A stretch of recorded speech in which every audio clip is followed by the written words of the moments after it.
In this lesson, we will install LogStash on our machine. Before we install LogStash, we need to make sure that we have Java version either 7 or later installed on our machine.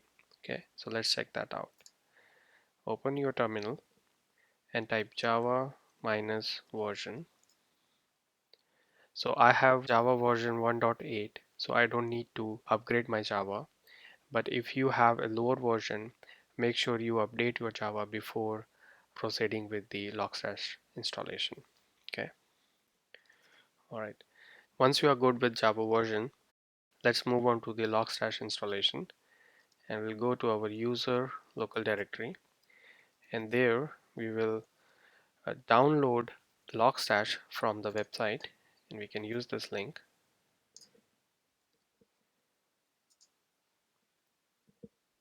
Okay, enter your system password. All right, so it will install it. It's about 100 megabytes in size, so just give it a minute.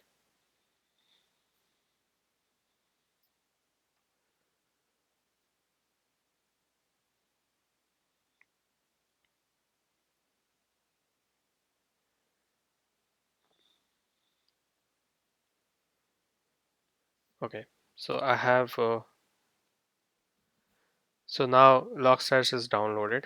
We need to extract it and rename the directories to something simple. Okay, so let's do that, and you can just type sudo tar minus xvzf and your file name. This will extract this file into a directory called logstash version .zz, something similar to what you have downloaded. Okay, same version, and then you can rename it and remove that version out of it so that you can easily refer it whenever you need to. Now I already have that step done, so you go ahead and change the extracted file name to logstash. Okay, and I see you in the next class where we will configure our logstash.